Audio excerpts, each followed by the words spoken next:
ang lung cancer pala ay itinatalagang nakakamatay na uri ng cancer. Pumapangalawa ang breast cancer. So matindi ang pagkakaroon ng lung cancer. 80% ng dahilan kung bakit nagkakaroon ng lung cancer ay cigarette smoking.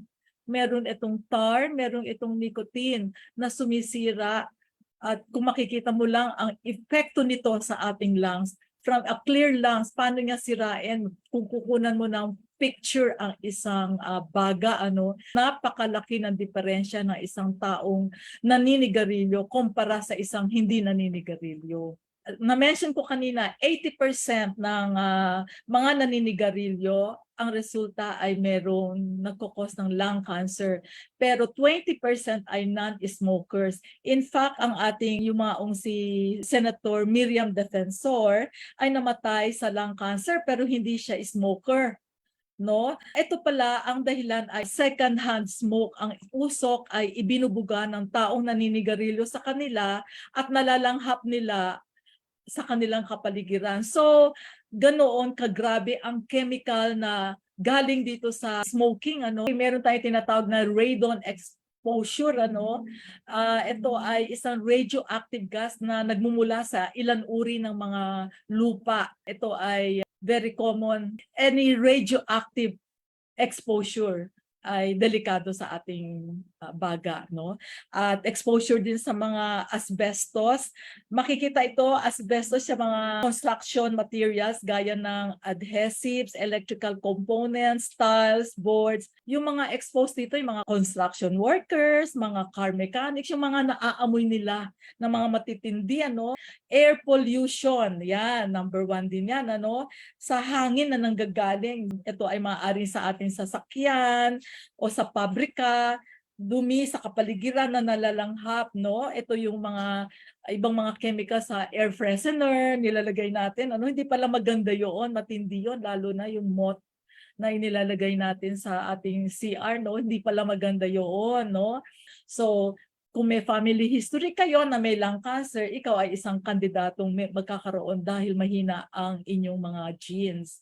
At last but not least, mga cooking hazard, no? Yung paggamit natin ng Teflon, yung itim na akala natin non-stick, yun ay later on parang kakagamit mo, yung itim noon ay natatanggal at pagkatapos yun ay sasama sa ating pagkain. Yung mga itim na yun ay punong-puno ng chemicals na cancer causing na material yon, no? At yun, okay. How to spot lung cancer, Ang lung cancer, ito ang mahirap. Wala siyang simptomas sa early stage until terminal na or late stage na siya. Kaya medyo nakakatakot. So, ang rule of thumb, huwag kang magsigarilyo. Tigilan mo na ang kakasigarilyo upang hindi ka magkaroon ng lung cancer. Nonetheless, ating pag-aaralan, paano mo malalaman na ikaw ay may lung cancer?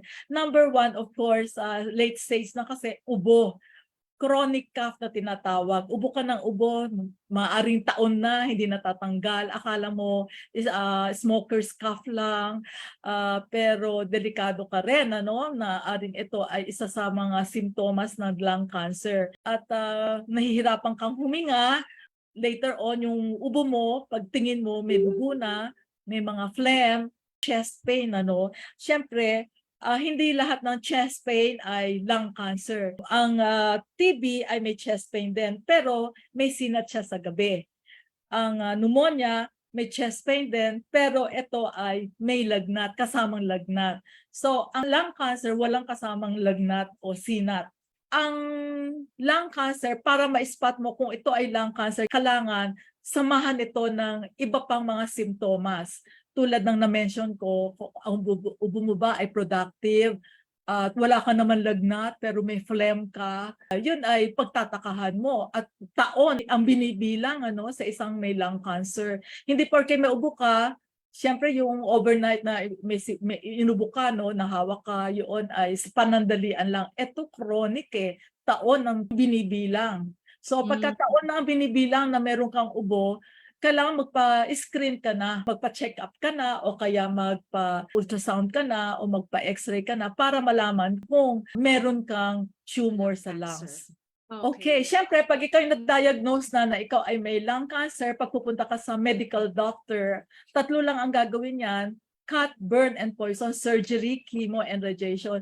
Imaginein mo ang pinaka-importante ang ating baga, ano, pagka ikaw ay naoperahan dyan, natanggalan ka ng isang parte ng iyong baga, ay isang nakakatakot dahil dito nag-breathe in ka ng air, nag-exhale ka ng oxygen. Pinaka-importanting parte or organ ng ating katawan ang ating baga. So, pwede ka naman na mag-undergo ng alternative medicine na without surgery. Ang first option na dapat na puntahan nyo ay yung walang operasyon sa baga. So number 1 sa atin dito sa Tree of Life na ating ino-offer ay hydrocolonics. Ang ating immune system ay nasa colon natin. Ang first line of defense natin ay ang ating immune system. So dito, ang treatment modality namin ay palakasin ng pasyente upang sa ganon may panglaban ka sa cancer. Kasi pag nagpa-chemo radiation ka, papatayin niya ang good and bad cells. So, babaksak ang iyong immune system, wala kang panglaban sa cancer. Dito sa Tree of Life, ang first line of defense namin, treatment modality natin ay palakasin ang immune system. So, number 1, first step ay linisin ang iyong colon para walang mga bara dyan, tanggalin ang mga basura, tanggalin ang mga acid na tirahan ng mga cancer. With a clean colon, your immune system will be increased. Yun ang ating premise, no? Yan ang number 1 natin. At of course, number 2 naman natin ay mega dose of vitamin C.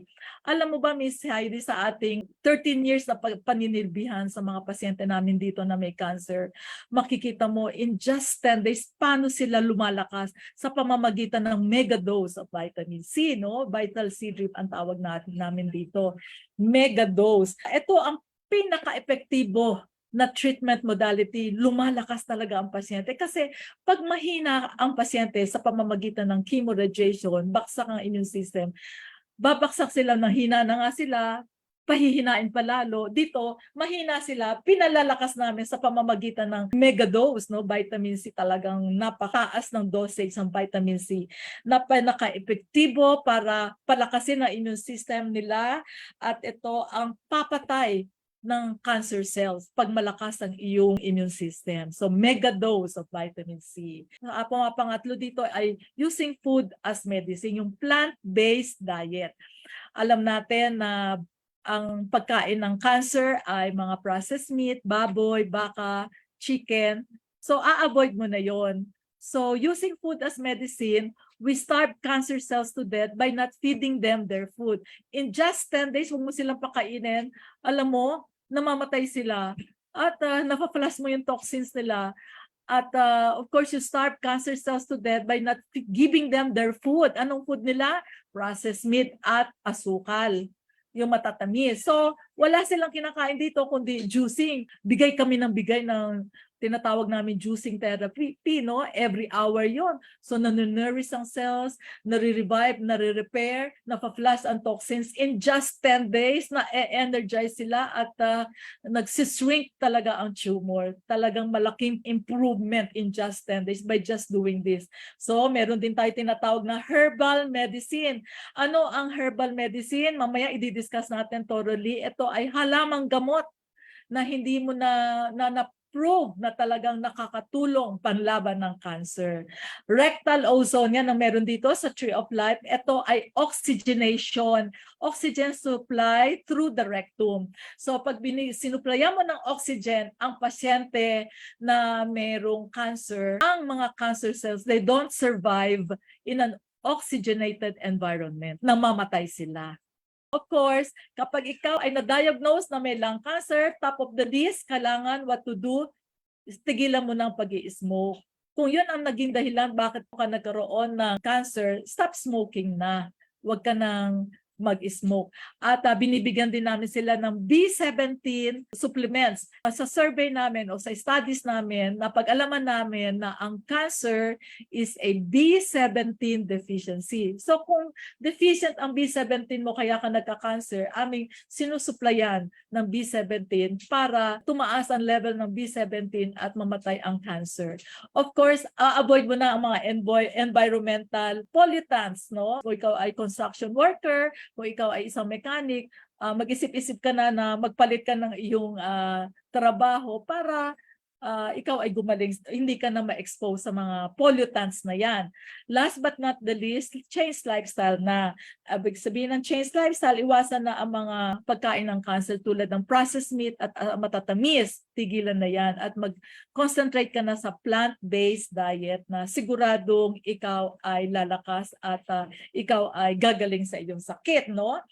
Exercise, may tinatawag na breathing exercise para sa lungs, para lumakas ang ating lungs. So punta ka sa isang no pollutants, especially sa magandang fresh air, yung may dagat, no? Malanghap mo yung breathe in unpolluted air and then exhale carbon dioxide. So sa exercise ka, inhale, exhale. Very important yan sa pagpapalakas ng ating baga.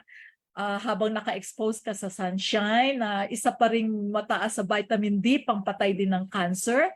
At of course, may tinatawag tayong breathing exercise, yung dalawang kamay mo, itong kamay mo, pagsasamahin mo, no, like this, no, pagsasamahin mo. Siguro, lagyan mo ng music para naman ikaw ay masayahan, no. So yan, mag-breathing exercise ka para mapalakas ang iyong lungs.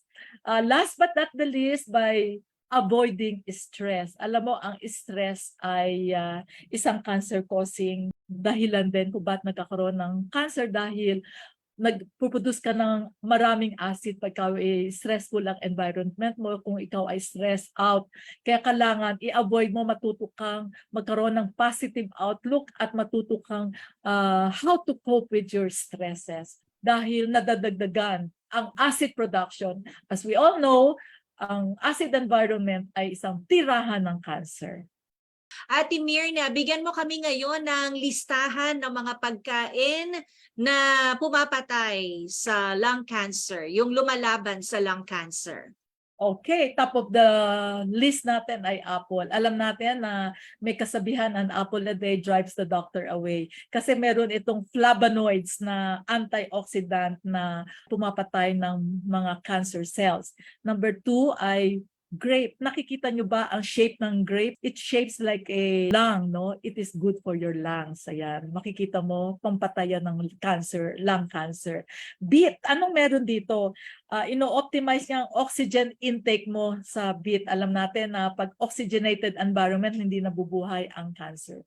Pumpkin or squash, meron itong carotenoids or antioxidant, anti-inflammatory, pampatay din ng cancer. Tomatoes, anong meron dito?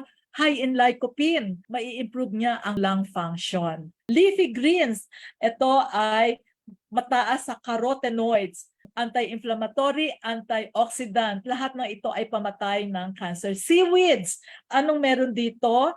Ito ay rich in bioactive compounds na antioxidant. So kumain ka ng maraming seaweeds, maganda yan, pampatay ng lung cancer. Asparagus, may studies na meron daw itong glutathione to fight lung cancer. Maganda rin yan. Carrots, no? Talagang ito ay high source of carotenoids, phytochemicals na siyang panlaban ng mga cancer. Berries, especially blueberries, strawberries, no?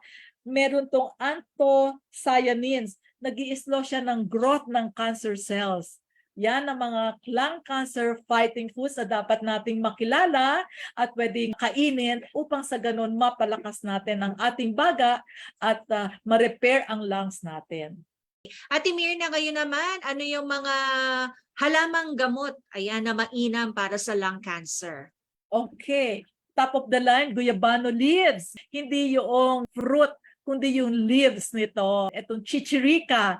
Itong chichirika at itong guyabano leaves, pwede mo siyang pakuluin in 20 minutes. Of course, spices natin, turmeric, garlic, ginger, onion. Ito yung mga spices natin. Ang turmeric natin ay may curcumin, no? Yung compound na ito na antioxidant, anti-inflammatory. Ang garlic naman ay may allicin. Ang bawang pala, para ma-release ang allicin, kailangan ay ngunguyain mo. O kaya i-chop mo at saka mo kakainin, ilagay mo sa bibig mo. Mas epektibo siya. Malalabas yung allicin compound na siyang anti-cancer. Ginger. Anong meron dito? Gingerol na anti-inflammatory. Ang onion, meron tong quercetin na may mga panglaban ng cancer. So anong gagawin natin dito sa mga napanood natin mga spices? Turmeric, garlic, ginger, onion. So hiwa-hiwain mo sila, i-chop mo sila. Every meal meron kanyan. 'Di ba? Nagkakaroon tayo ng sausawan na patis. So instead na sausawan ng patis, mag-chop ka ng onion, mag-chop ka ng garlic, turmeric, sama-samahin mo. Lagyan mo ng apple cider vinegar. Siguradong sigurado na ikaw ay magiging healthy kapag every meal kasama mo itong mga spices na to. Lung cancer prevention.